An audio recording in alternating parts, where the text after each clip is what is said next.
Welcome to Successful Philanthropy. I'm your host, Jean Shafiroff. This show is designed to highlight the work of leaders here in the United States and then beyond. Today with us, a woman whose work is priceless. Her name, Loretta Davis. And Loretta Davis is the executive director of the retreat on the eastern end of Long Island. Let's all welcome Loretta Davis. And Loretta, for our audience, can you describe the work of the retreat and how important it is to the eastern end of Long Island? Yes, Jean, it would be my pleasure, and it's great to see you again. So the retreat has been here since 1987, and what we do is provide free services that relate to domestic violence or human trafficking or any kind of relationship abuse. So we have shelters, we have attorneys, we have advocates, we have counselors, we have financial empowerment, and all the services are free. And Loretta, you yourself are an attorney. I understand you are a former prosecutor. Is that correct? You know, I was a judge actually for 19 years. So I was able to work on those scales of justice. And I did work on Wall Street for a while, and I've been here since 2015. So I've been part of the legal system for a number of years. And it's nice to be here at the retreat because you can actually advocate for people. When you're a judge, you don't take one side or the other. So this is a great job. Yes, and thank you for the good work you do. Now, I want to switch a little bit to the topic of domestic violence or abuse. I read on your website that 10 million people in the United States suffer from abuse, and that only 10% of those 10 million people actually get help. Loretta, why do you think so few people go and try to get help when they're being abused? You know, Jean, it's not an easy situation to be in. Many survivors are members of families, and they have children. There may be financial abuse or financial constraints. Sometimes people are afraid to go because the time that you leave is the most dangerous time for a survivor. That's when the violence escalates. So there's shame, there's fear, there's the thought that this is going to change. I can change this situation. I can change this person. Sometimes they're guilt, sometimes they're trapped. They may not speak the language in this country. They don't know how to seek help. But there are a lot of different reasons why people don't reach out. And often it takes 7 incidents of abuse before someone actually leaves or calls the police. Yes, and I understand many times it's because of the fear of being attacked again by the abuser if the abuser finds out that the person is seeking help. And so it's a tough thing, and it's a terrible situation. For a number of years, I served on a domestic violence group. I was involved on the board of the Jewish board, and we actually even worked with the abusers. We had a group each week that met, and they were abusers who were being trained and spoken to about the abuse that they dealt out. And it's a very complicated and terrible situation. And sadly enough, what I learned was generation after generation, abuse can remain in the same family, meaning that if a father abused his children, those children grow up and in turn will abuse their children and those they love, and then their children will abuse the next generation. And unless someone steps in and retrains people, and unless they understand what they're doing is wrong, it will continue on forever. So, Loretta, the work of the retreat is so incredibly important. I want to speak about another thing. People think that abuse is class-oriented, meaning that wealthy people, well, they just don't suffer from abuse, but that's not correct. Explain to our audience a little bit about who is the product of abuse. So I think as you know, Jean, anyone and everyone could be abused. I mean, it goes across all, socioeconomic, class, race, preference of gender, identity. It can happen to anyone, and it does. I mean, we see that our clients are just a mix of our community. It can happen to anyone. And what we try to do, and what other agencies try to do, is make sure that there isn't a cycle of violence. People seek help with counseling. That the idea is to have prevention. So a lot of what we do is our prevention education programs, where we go to businesses, we go to schools, we go to communities, and talk about healthy relationships. And, as you had mentioned before, you had worked with the perpetrators. We also had a program, they called it the Batterers Program, old fashioned name, but that's where individuals, perpetrators who had been convicted of misdemeanors, maybe felonies, were mandated by the court to come to this program for 32 weeks, because you have to work with everyone. You have to work with the survivors, you have to work with the perpetrators to promote change, because you see where we are, and with the pandemic, the numbers just went up. And as you know, right now, we have a wait list for counseling, for our fatherhood program, and for our legal services. Yes, and why do you think the numbers went up during the pandemic? I would imagine it was because people had to stay home, and all of a sudden they were in maybe a one house, or a very small house, or even a very large house, and people were frustrated because they could not work, and maybe they were out of work, and terrible, terrible time for so many different things. Yeah, I think, the pandemic, there were some advantages to having the pandemic. Some good things resulted out of that. For instance, remote services, which was a way that we could reach clients. But it was really the perfect storm, because a perpetrator is someone who usually likes to have control and power. And, suddenly maybe they lost their job and they're home, and while they're home and their kids were home. So, it was the kind of situation where they brought out, their frustrations on their family. And initially it was hard to reach out. People weren't aware services were still available. It was hard to get the privacy. As I say, people were calling many times on the same day, because they just couldn't find that privacy to make that call. But it was just a situation that sort of promoted that. People were isolated, and the cases that we got with children, we didn't have the mandatory reporting from schools because they weren't there, but we received it from hospitals when the children ended up in the hospital. And so it was a tough time, because people were isolated. It was hard for them to reach out, but they did. I want to switch to another topic, and that is verbal abuse. When people think of domestic violence, they think of hitting and maybe pushing and throwing, but verbal abuse is also a form of domestic violence, and something that can be very damaging to a wife or to a husband, and then certainly to children. And do you deal with the products of verbal abuse? Yes, we do. I mean, verbal abuse, emotional abuse, psychological abuse, it comes under a lot of different terms, but it's a way that a perpetrator can kind of mess with your psyche and, can belittle you, or say, isolate you, or kind of control you and make you feel that maybe this is your fault and that maybe you do deserve this. And there's a lot of manipulation that goes on, and it can be in front of others. You could go out, but whenever you comment, they comment on that, and it's very damaging, and that causes trauma and stress and depression, and especially when you imagine it's repeated and repeated.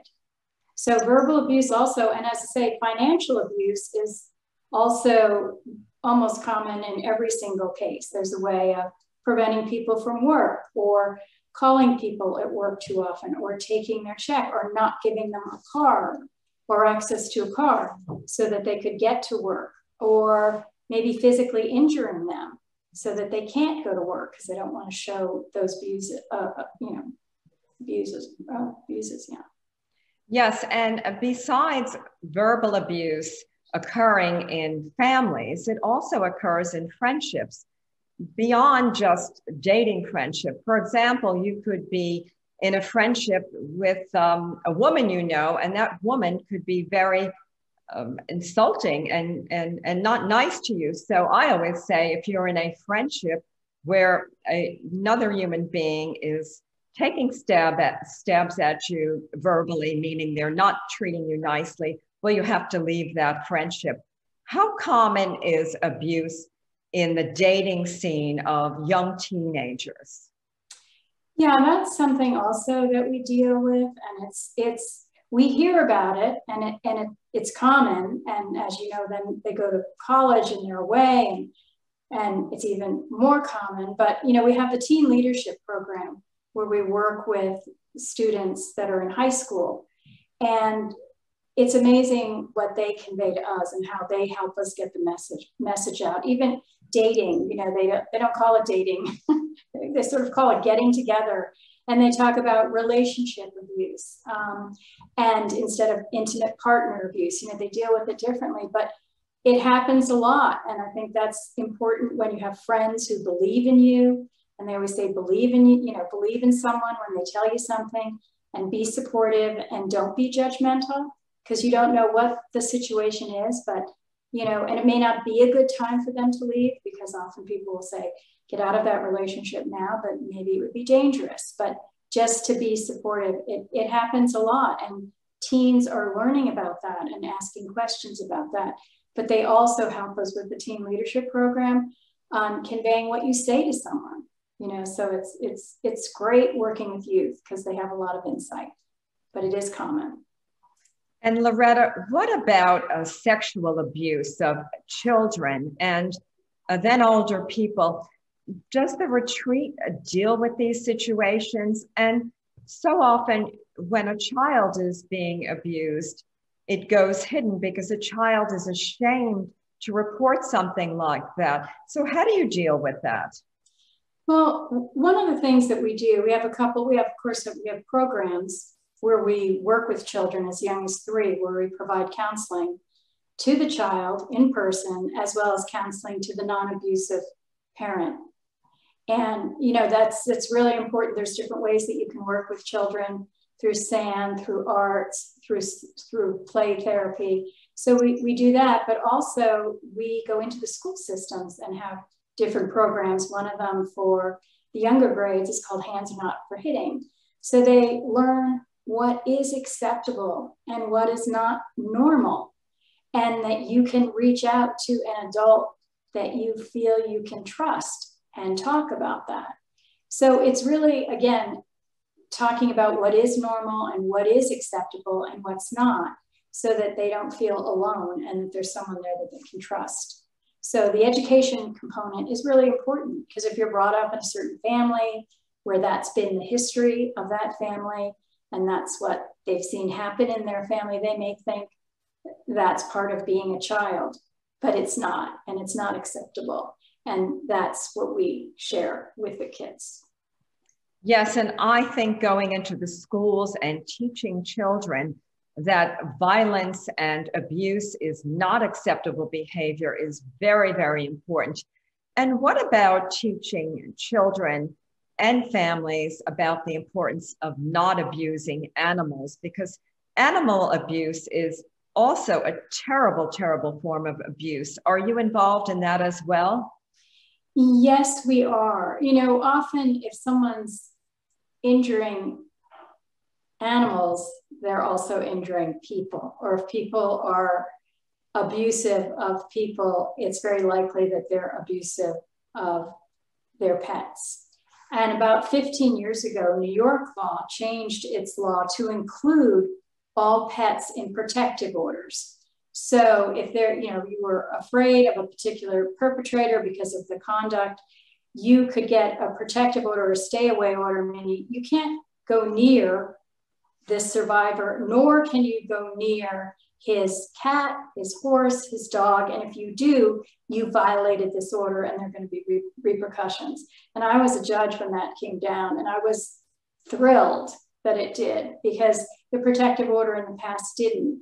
So when we have families who come to the retreat, we're able to also take their pets. And we work with local agencies because, you know, somebody may have an allergy at the shelter, but we accept the whole family and we make sure that the animal, you know, where we can, dogs and cats and mice and hamsters are easier than horses. But, you know, we actually take them in as well and work with local agencies that have shelters, and they do that for us for free. So. Yes, for our audience, we are with Loretta Davis, and she is the executive director of the retreat on the eastern end of Long Island. She is discussing abuse and the many programs that they have to combat abuse. Now, you have a shelter somewhere located on the eastern end of Long Island where you house families. And how do you protect those families from the perpetrators? So it's an anonymous location, our shelter, and it's where we have survivors come really with the clothes on their back. And we provide them with transportation to come to our location. And we don't share the location with anyone. We've never had an abuser come to our shelter, which is pretty amazing. And then when they show up, they have access to counseling, advocacy, legal, case management, financial empowerment, and they're given their own room, and they're given a welcome kit. And if it's in the middle of the night, we have a welcome video in a number of languages so that they feel at home.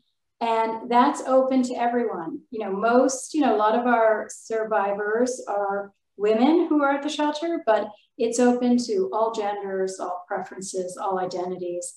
And over 60% of our residents are children, because we get families. So, you know, it's a way where they feel at home. They come. We have Stephanie's closet, which is full of clothes.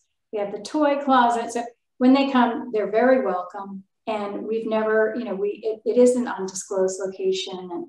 And we've been very fortunate that, you know, we haven't had any perpetrators find our location. So people feel safe. They feel very safe there. Yes, and do you have a hotline for people to call who feel that they're in trouble, they're being abused, and they fear for their lives? Yes, we do. We have thank you for mentioning that, Jean. We have a 24/7 hotline, and it's multiple languages. And sometimes we have 2-3 lines open at a time. And last year we got about 3,600 calls on that hotline. So, you know, that's a lot. Sometimes we have as many as 30 a day.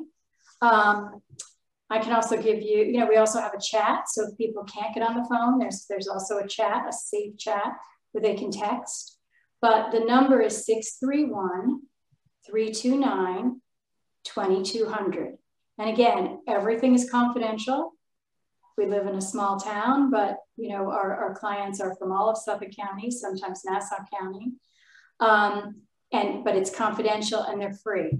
So we get a lot of calls. We get a lot of anonymous calls, and then sometimes they call us back and sometimes they don't, but at least they learn about our services. So we get about 3,600 calls a year. And 3,600 calls is quite a large number. Can you repeat that hotline number for our audience? Yes, it's 631-329-2200. Thank you very much, Loretta. Now, switching to your events, I understand you have a big fundraiser coming up in June. And I know that many people watching this show would want to either attend that event or support the retreat. And for our audience, what is the date and how do we get involved in supporting the retreat? Okay, so our event is on June 4th. It's All Against Abuse, and it's just about sold out. It's going to be at the church in Sag Harbor. But you can always donate to the retreat if you go to allagainstabuse.org.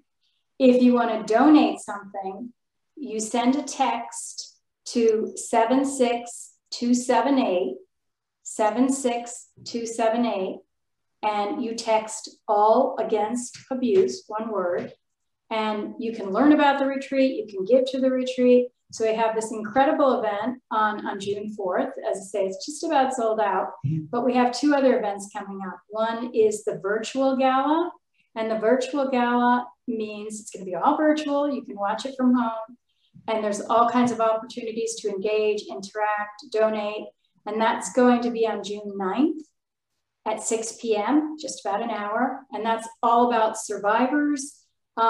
We have some great speakers that have already, given incredible, their comments on experiencing abuse or their support of the retreat. We have Don Lemon, we have Joy Behar, we have Adriana Huffington, Padma Likshmi, Monica Lewinsky talks about bullying. So, that's going to be an incredible experience, because it's really, you'll hear from survivors who inspire us. And then also on the 19th, which is Father's Day, June 19th at 10:30, we are showing a movie at the Sag Harbor Cinema at 10:30. So you can bring your fathers there and see this 30-minute movie about the origin of the retreat, and then come to brunch up on the roof. And so it's a great new venue, and it's so interesting the way the retreat started. And it's really an amazing, moving story. So, well, these are all exciting events, and all for a great cause, the retreat. Now, Loretta, you touched upon the subject of bullying. And to all of us, we know that bullying is a terrible thing. It happens sometimes in households, it happens in high schools, it happens in many different places. How prevalent do you think bullying is, despite the fact that we've all learned so much about how devastating and how destructive it is? Bullying has really changed over the years, because now that we have cell phones, we have cyberbullying. So bullying continues on many levels, and it stays out there. It's something that happens in the high school, in the elementary school, the middle school. People can send photographs, they can send messages, they go on social media, and you can't remove them. So that has a really detrimental impact on youth and on adults. It can be really damaging. So it's not just bullying in the old-fashioned way, it's now cyberbullying. And it's very prevalent, and it's tough because a lot of people are very tied to social media and to their phones and to their computers. So it's hard to get away from that. So that is an area that we do a lot of work in the schools and work with families, but that happens in work environments, and it's a challenge. It's a challenge.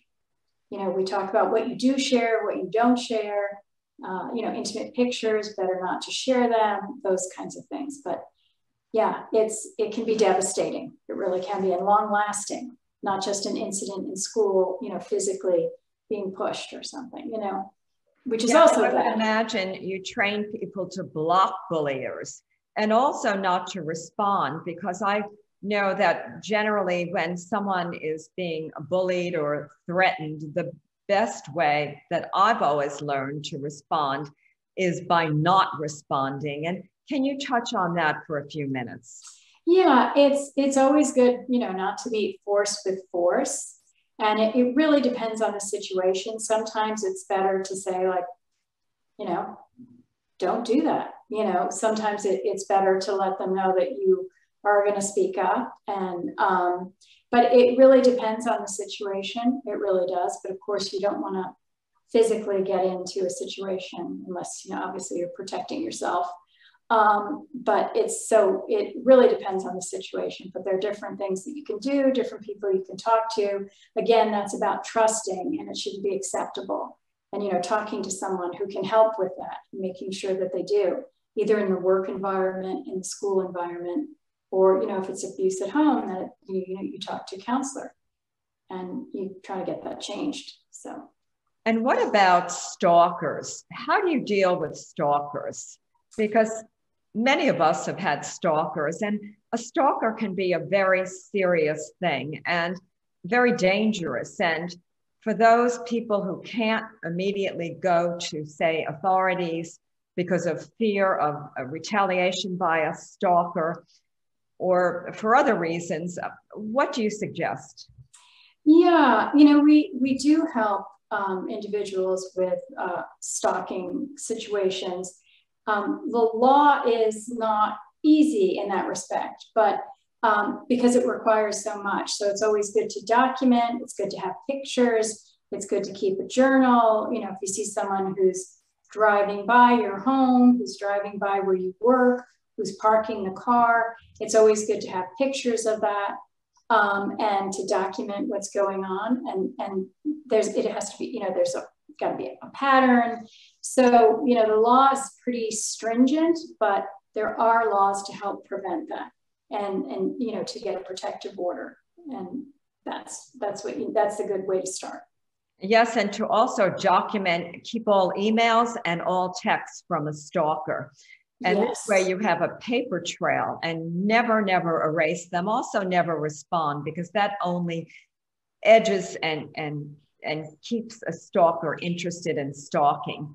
And stalking also happens through Instagram and Facebook, and then other modalities. So for the audience, just be careful, keep a paper record, and then try to seek help. Now we have just a few minutes left, and we really have a wonderful guest today, Loretta Davis, Executive Director of the Retreat. And we have discussed various forms of abuse, be it verbal abuse, domestic abuse, and other types of abuse such as bullying. And for those who are watching this show who might be the subject of some sort of abuse, what should they do? You can always call a local agency that has expertise. You could call the Retreat, 631-329-2200. As I say, it's best to have a safety plan in place, meaning if something happens, there's someone that you call, you have your important documents in a particular place. So if you have to leave, you can leave quickly, and really just try to seek help and have somebody that you can trust. Sometimes it takes a while to leave a situation, and you need that confidence. It's good to seek counseling. You can see if there's some sort of legal action that you want to take in terms of moving, in terms of stay away orders, protective orders, or divorce. All of those are up to you as the individual, but tell somebody that you can trust and try to get help really from an agency, because sometimes what your friends say to you may not be the right thing. But they don't deal with the situation all along. And if you're a standby or you're a friend of someone, just believe them and support them and don't judge them. Yes, so you're suggesting to seek professional help if you are the subject of domestic abuse or other types of abuse. And I think that's very smart. And it's so nice and so important to know that the Retreat is there for those who live on the eastern end of Long Island, Nassau, and Suffolk County. Loretta, you've been a wonderful, wonderful guest. I want to thank you personally for the great work you do. This concludes Successful Philanthropy. Our guest today, Loretta Davis. She is Executive Director of the Retreat. I'm Jean Shafiroff, your host. I'll see you next week.